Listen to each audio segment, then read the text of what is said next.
time. And today we were able to work together harmoniously with members of the executive to put together major tax reform bills, 4 of them, that would revolutionize Nigeria and enable us to diversify our economy from being a mono economy into an economy that can also depend on taxation.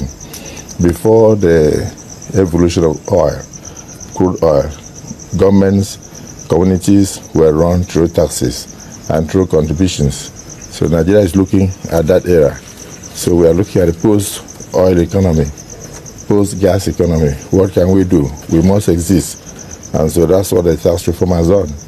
And we also looked at the most vulnerable in the society, particularly people who earn below 1 million naira. Should they be paying taxes?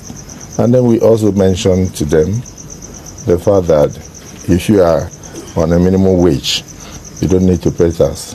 And this is part of the innovation that this administration has brought to bear. And the world was quite impressed. We also told them legislations that are in the making, such as the gender equality issue.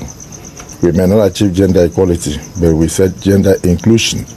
We want to make sure that we have more women in the parliament, and so we are trying to look at ways and means of achieving that to ensure that next time we come to the Senate, for instance, we will not have only 3 or 4 women in the Senate. We should have more women in the Senate. And then, of course, we made sure we did not touch the seat of senators. So that means that we are tinkering with parts of the Constitution to see where we can include more women in the parliament without necessarily touching the current constituencies that have been created by the current Constitution. So many other amendments. And they were quite happy, at least judging from the ovation that we had. So thereafter, I proceeded to 1 or 2 countries because we are on vacation. And and today I said, I can't stay too long. I miss my country. So I rushed down this morning only to see you waiting to receive me. Thank you so much. And I also noticed something. There were lots and lots of rumors. Where is the Senate president? so I said, oh, I thought people didn't love me. so I had thousands of calls from everywhere. And I kept saying, I'm okay. And they said, are you sure? One particular emir, I won't mention his name, His Royal Majesty. He said, okay, if you're okay, put it on video. No video. He said, put it on video. Let me see your face. So I did, and we started laughing. He said, okay, I'm satisfied.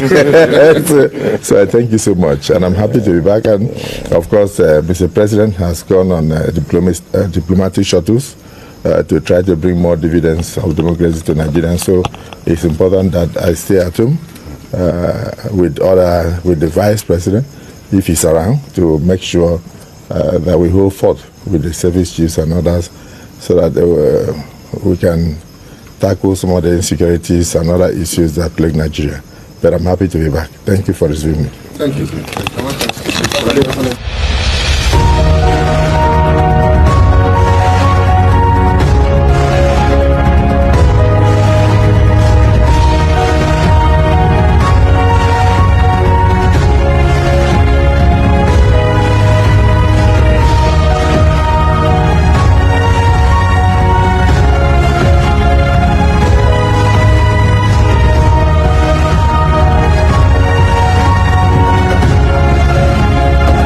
Me sef I tire as the thing they tire you. At this point, it is safe to say that any Nigerian politicians will never travel to London for one thing or the other. Probably now village people they hold that politician. Because London now is our headquarter. London is currently Nigerian politicians' headquarter. If you know, you know.